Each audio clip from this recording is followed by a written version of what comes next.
Hello students, आज की class में हम समझेंगे लीनियर प्रोग्रामिंग प्रॉब्लम को सिंप्लेक्स मेथड से किस तरह सॉल्व करते हैं। तो जब भी हम सिंप्लेक्स मेथड से सॉल्व करेंगे एलपीपी को, तो एलपीपी का फॉर्मेट हमारा वही रहेगा जो एलपीपी हमने ग्राफिकल मेथड से सॉल्व की थी। ऑब्जेक्टिव फंक्शन दिया होगा जो मैक्सिमाइज या मिनिमाइज होगा, और उसके बाद सब्जेक्ट टू कंस्ट्रेन हमें दिए होंगे। जैसे इस क्वेश्चन में है ऑब्जेक्टिव फंक्शन हमारा maximise Z equal to 6x1 + 8x2, और सब्जेक्ट टू कंस्ट्रेन हमारे पास है 30x1 + 20x2 less than equal to 300, 5x1 + 10x2 less than equal to 110, और x1 x2 है हमारे ग्रेटर देन 0।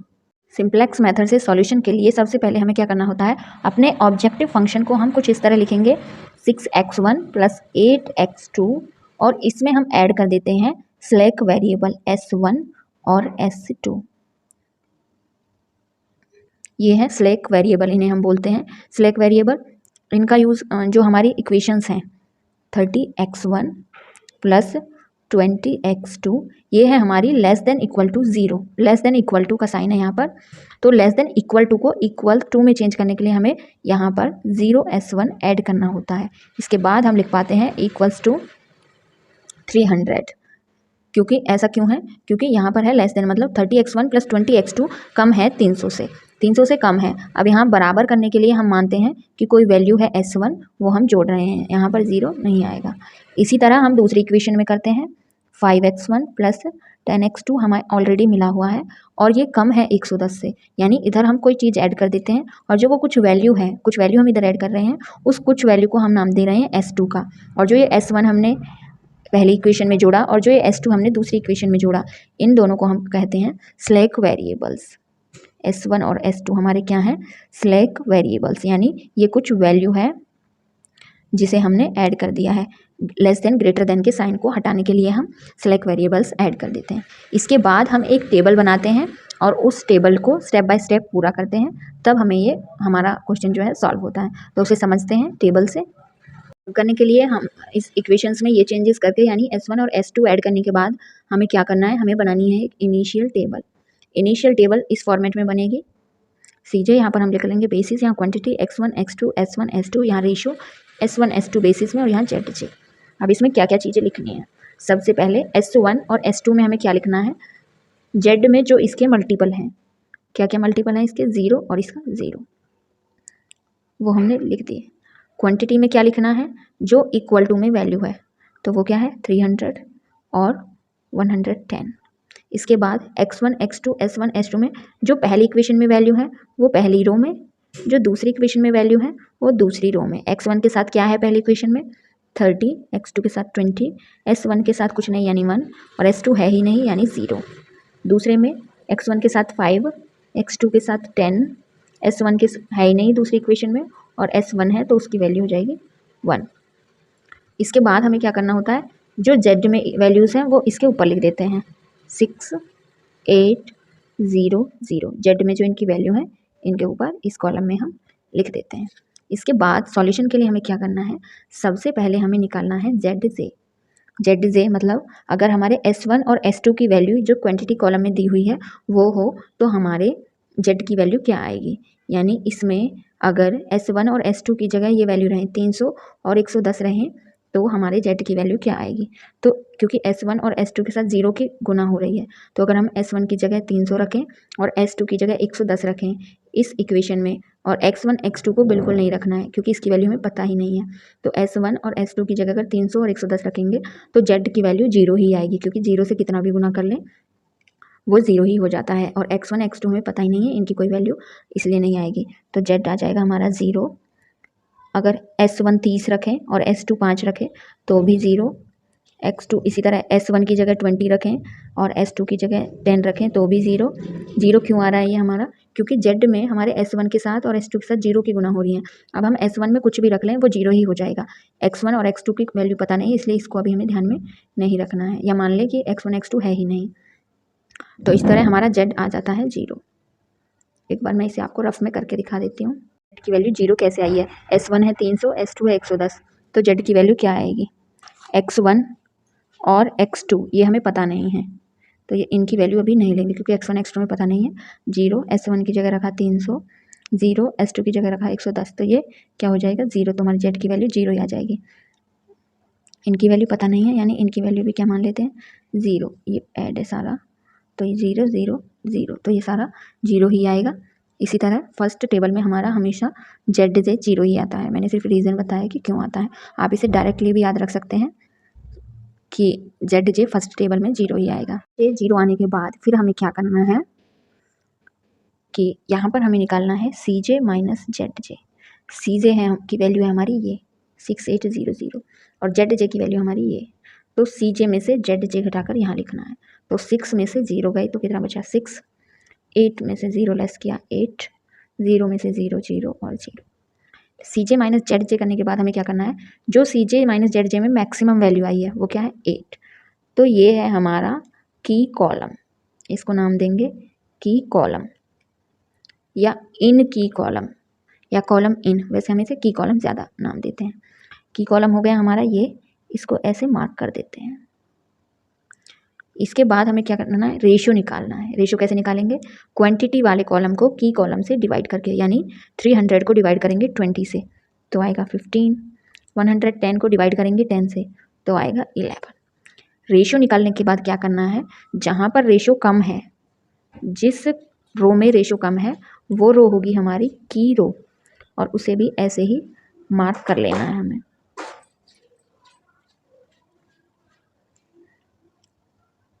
ये है हमारी की रो, की कॉलम और की रो का पता हमें चल गया। अब हमें बनानी है अपनी नेक्स्ट टेबल।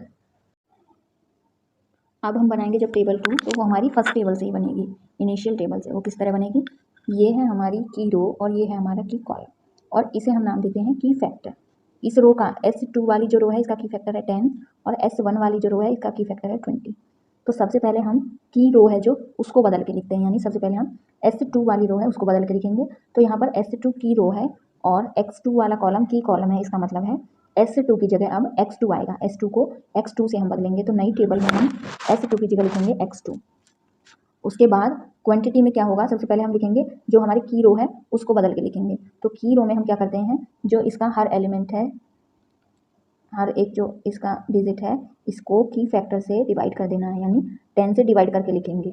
S2 जो रो है हमारी उसमें 110 को 10 से डिवाइड करके, 5 को भी 10 से डिवाइड करना, 0 को भी, 1 को भी और 10 को भी, यानी सारे जो फैक्टर हैं इसके, जो भी सारी डिजिट्स हैं इनको 10 से डिवाइड करके लिखना है। तो हम लिखेंगे नई टेबल में क्वांटिटी में X2 है हमारा 110, तो 110 को 10 से डिवाइड करके लिखेंगे, आएगा 11। 5/10 हो जाएगा 1/2, 10/10 हो जाएगा 1, 0/10 हो जाएगा 0 और ये हो जाएगा 1/10। तो इस तरह हमारी नई रो को हमें लिखेंगे, पुरानी रो में की फैक्टर को डिवाइड करके हमने नई रो लिख दी। इसके बाद जो ये है इसे हम कहते हैं न्यू बेसिक रो। इसको हम नाम देते हैं, यहाँ लिख देती हूँ मैं NBR, न्यू बेसिक रो। ये क्वेश्चन न्यू बेसिक रो हमने इसे नाम दे दिया। ये क्वेश्चन जो है हमारे ये मुश्किल नहीं होते, पर लेंथी होने की वजह से क्या होता है इसमें हम कैलकुलेशन मिस्टेक कर देते हैं और वहीं से क्वेश्चन गलत हो जाता है। तो इसलिए इसको बड़े ध्यान से करें इसकी कैलकुलेशन को, ताकि मिस्टेक ना हो। तो इस तरह ये है न्यू बेसिक रो। इसके बाद न्यू बेसिक रो हमें पता चल गई। अब हमें S1 की जो रो है इसके जो डिजिट्स हैं इसकी वैल्यू जो है हम कैसे निकालेंगे, वैल्यू ऑफ न्यू S1 कैसे निकालनी है। सबसे पहले लिखो इसकी old table value, old table value लिखो S1 की। उसके बाद इसमें से माइनस करो, इसके की फैक्टर की गुना करनी है न्यू बेसिक रो से। इस तरह इसका हर एलिमेंट हम निकाल सकते हैं। सबसे पहले मैं यहाँ लिख देती हूँ। सबसे पहले हम निकालेंगे ये क्वांटिटी के लिए, उसके बाद X1 कॉलम के लिए, X2 कॉलम के लिए, कॉलम लिख देते हैं इसके साथ, कॉलम X2, फिर कॉलम S1 और कॉलम S2, इन सब की वैल्यू निकालेंगे। कैसे, ओल्ड टेबल वैल्यू पहले लिख लो। S1 की ओल्ड टेबल वैल्यू क्या है, 330 20 1 0। यहाँ लिखेंगे 300, ओल्ड टेबल वैल्यू लिख रहे हैं 300 30 20 1 और 0, ओल्ड वैल्यू लिख लिए। उसके बाद माइनस के बाद लिखना है इसका की फैक्टर। तो S2 का की फैक्टर तो 10 था, S1 का की फैक्टर क्या है 20, ये वाला जो है ये इसका की फैक्टर है। तो हम लिख देंगे सभी में 20। उसके बाद 20 की मल्टीप्लाई किससे करनी है, न्यू बेसिक रो से। न्यू बेसिक रो जो हमारी अभी बदल कर आई है। तो न्यू बेसिक रो में क्या वैल्यू है, क्वांटिटी के सामने 11, X1 कॉलम में है 1/2, उसके बाद है 1, उसके बाद है 0, उसके बाद है 1/10। तो ये लिख लिया हमने, बहुत ध्यान से कैलकुलेशन को करना है। यहाँ पर आ जाएगा सॉल्व करने पर 80, उसके बाद यहाँ आएगा 20, यहाँ पर आएगा 0, यहाँ पर आएगा 1 और यहाँ पर आ जाएगा आपका -2। सॉल्व करने पर ये वैल्यूज़ हमें मिलेंगी, ये हम अपनी टेबल में लिख लेते हैं 80, 20, 0, 1 और -2।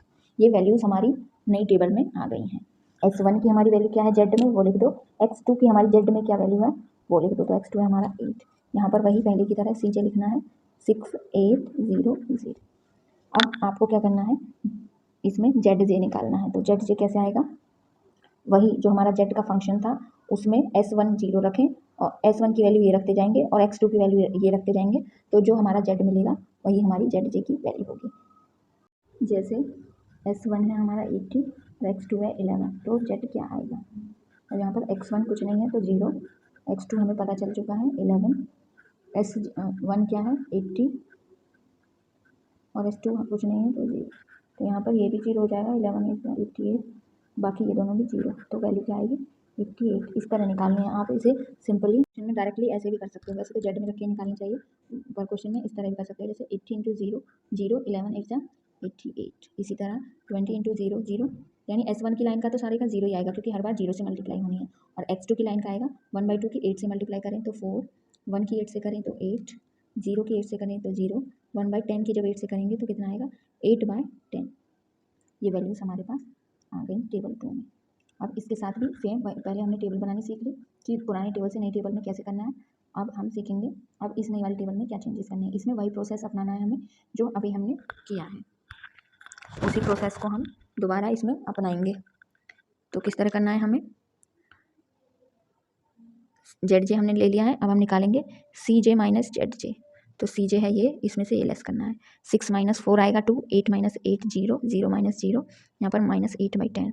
तो जो यहाँ पर मोस्ट पॉजिटिव वैल्यू है वो हमें लेनी है, तो सबसे बड़ी वैल्यू इसमें है 2, तो यानी इस बार हमारा की कॉलम रहेगा ये। की कॉलम निकालने के बाद हमने क्या निकाला था, हमने निकाला था रेशियो, तो वही इसमें भी निकालना है। अब रेशियो क्वांटिटी को की कॉलम से डिवाइड करके, 80 को 20 से डिवाइड किया, 4, 11 को 1/2 से डिवाइड किया तो आएगा कितना 22।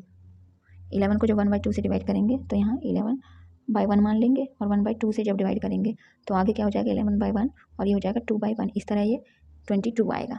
तो यहाँ पर अब जो रेशो कम है, मिनिमाइज जो रेशो है, छोटा रेशो है, वो हमारी होती है की रो। तो 4 है यहाँ पर छोटा, तो ये है हमारी की रो S1 वाली। यानी इस बार कौन सी रो बदलेगी, इस बार S1 को किससे बदलना है, X1 से। तो हमें क्या करना है, फिर से एक नई टेबल बनानी है और उसमें चेंज हुई वैल्यूज़ लिखनी है। तो अब हम टेबल 3 बनाएंगे, उसी फॉर्मेट में बनाएंगे। उसी फॉर्मेट को बनाने के बाद हमें क्या करना है, इस बार हमारा S1 की जगह आने वाला है X1। यहाँ से हमें पता चला S1 से हमें X1 मिलने वाला है, तो यहाँ पर मैंने लिख दिया X1। उसके बाद CJ में हमने लिख दिया इनकी जो वैल्यूज़ इक्वेशन में दी हुई हैं वो। उसके बाद क्वांटिटी में हमें क्या लिखना है, तो जो हमारे ने लास्ट टाइम किया था, क्या हमारी जो की रो है इसकी हर वैल्यू को हम की फैक्टर से डिवाइड कर देंगे। यानी 80 को 20 से डिवाइड करना है, 20 को 0 को 1 को सबको 1/1। 80 को 20 से डिवाइड करने पर हमें मिलेगा 4, 20 को करेंगे तो 1, इसके बाद 0 को डिवाइड करेंगे 20 से तो 0 मिलेगा, और 1 को करेंगे तो 1/20, और -2 को करेंगे तो -2/20। इस तरह हमारी सारी वैल्यूज़ आ गई की रो की। अब दूसरी रो की वैल्यू हम कैसे निकालते हैं, इसी में बिल्कुल इसी तरह, क्या ओल्ड टेबल वैल्यू माइनस की फैक्टर इंटू न्यू बेसिक रो। वही हम यहाँ पर लिख लेंगे। अब new value of X2 row, X2 की जो हमारी रो है उसकी न्यू वैल्यू कैसे निकालनी है, ओल्ड टेबल वैल्यू माइनस इसका की फैक्टर इंटू न्यू बेसिक रो। ठीक है, एक एक करके निकालेंगे। सबसे पहले क्वांटिटी वाले कॉलम की, उसके बाद X1 वाले कॉलम की, कॉलम लिख रही हूँ साथ में, कॉलम X2 की, कॉलम S1 की और कॉलम S2 की। इस तरह निकालनी है। तो हमारी क्वांटिटी X2 में है कितनी 11, पुरानी वैल्यूज़ यहाँ से लिख लेंगे हम, 11 1/2 1 0 1/10। तो 11 1/2 1 0 और 1/10 ये है हमारी पुरानी वैल्यू, वो हमने लिख ली। उसके बाद की फैक्टर इंटू न्यू बेसिक रो। की फैक्टर क्या है हमारे, इसका की फैक्टर कितना आया था 1/2, तो सभी में लिख देंगे 1/2। ये हमने लिख लिया की फैक्टर इंटू न्यू बेसिक रो। नई बेसिक रो जो आई है इसकी वैल्यू क्या है 4 1 0 और ये, तो हम लिखेंगे क्वांटिटी में है 4 1 0, 1/20 और -2/20 ये है। अब इसको सॉल्व करेंगे तो हमारे पास यहाँ पर आएगा 11 में से इससे सॉल्व करेंगे 2 जाएगा तो 9, यहाँ पर 1/2 -1/2 हो जाएगा 0, यहाँ 1 माइनस ये 1, यहाँ 0 माइनस दिस तो ये आ जाएगा, यहाँ पर होगा 1/40 माइनस का और यहाँ पर आ जाएगा आपका 3/20। इसे सॉल्व करेंगे तो यहाँ पर आ जाएगा 3/20। इस तरह ये वैल्यूज़ आ गई, इन्हें मैं यहाँ लिख देती हूँ 9, 0, 1 माइनस का 1/40 और यहाँ पर आएगा प्लस का 3/20। तो इसमें भी बाकी टेबल्स की तरह अब हमें क्या करना है, ZJ निकालना है, यानी इस तरह मल्टीप्लाई करके दोनों को ऐड करना है। 6 4 जा 24, 8 9 जा 72, टोटल आएगा 96, 6 1 जा 6, 8 0 0 तो यहाँ आएगा 6, 6 0 0, 8 1 जा 8, 6 की 1/20 से करेंगे और 8 की 1/40 से, 6 की 1/20 से और 8 की 1/40 से कितना आएगा 40, 12 माइनस 8 यानी 4/40 आ जाएगा, 4/40। इसी तरह यहाँ पर जब करेंगे क्या किस तरह करना है, यहाँ पर 6 -2/20 से प्लस में 8 3/20 से तो कितना आएगा -12 + 24 यानी 12/20 बचेगा। इस तरह हमारी ZJ की वैल्यू आ गई। अब यहाँ पर कैलकुलेशन बहुत सावधानी से करनी है, अदरवाइज क्वेश्चन रॉन्ग हो जाता है बिल्कुल, और बहुत टाइम टेकिंग भी है ये। CJ माइनस ZJ अब निकालना है, यानी वही process 6 - 6 0, 8 - 8 0, 0 minus this -4/40, 0 minus this -12/20। तो अब यहाँ पर हमारे कोई भी पॉजिटिव वैल्यू नहीं आ रही है, ये दोनों वैल्यू हैं और ये भी नेगेटिव है। तो जब हमारे यहाँ पर सभी नेगेटिव वैल्यू आ जाए तो हम मानेंगे ये हमारा ऑप्टिमम सोल्यूशन है, यानी x1 हमारा होना चाहिए 4 और x2 हमारा होना चाहिए 9, तो हमारा फंक्शन मैक्सिमाइज Z होगा, यानी x1 की वैल्यू है 4 और x2 की वैल्यू है 9। होप आपको ये सिंपलेक्स मेथड का क्वेश्चन समझ में आया होगा। सबसे ज़रूरी है इसकी प्रोसेस को समझना, तो सबसे पहले इसकी प्रोसेस को एक बार फिर से समझ लेते हैं स्टार्टिंग से। सबसे पहले हमें प्रॉब्लम दी होगी इस तरह से LPP इस फॉर्मेट में, हमें स्लैक वेरिएबल्स ऐड करने हैं। यहाँ पर लेस देन के साइन को हटाने के लिए ये ऑब्जेक्टिव फंक्शन में 0s1 0s2 और बाकी इक्वेशंस में S1, फर्स्ट इक्वेशन में S1, सेकंड इक्वेशन में S2 ऐड कर लेना है। उसके बाद इस टेबल को बनाना है हमें इस फॉर्मेट में। टेबल को बनाने के बाद हमें निकालना है ZJ, जो कि फर्स्ट टेबल में ऑलवेज 0 होगा। 0 क्यों होगा ये मैंने ऑलरेडी एक्सप्लेन कर दिया है। ZJ निकालने के बाद हमें निकालना है CJ माइनस ZJ, जहाँ पर हमारा CJ है ये 6 8 0 0। इस तरह CJ माइनस ZJ निकालने के बाद हम की जहाँ पर मैक्सिमम वैल्यू हो इसकी CJ ZJ की, वो हमारा की कॉलम होता है। की कॉलम निकालने के बाद हम निकालते हैं रेशो, यानी की कॉलम से क्वांटिटी को डिवाइड करके रेशो निकलता है, और जहाँ पर रेशो कम हो दोनों में से जहाँ रेशो कम होगा वो होगी हमारी की रो। इसके बाद हम बनाते हैं नेक्स्ट टेबल। नेक्स्ट टेबल में हम क्या करते हैं, जो हमारी की रो आई है पहले उसको लिखते हैं की फैक्टर से डिवाइड करके, और फिर इसी तरह प्रोसेस आगे चलता रहता है। जहाँ पर हमारी ये सारी values CJ minus ZJ all negative आ जाती हैं, वहीं हमारा ऑप्टिमम सोल्यूशन आ जाता है। Thank you for watching this video.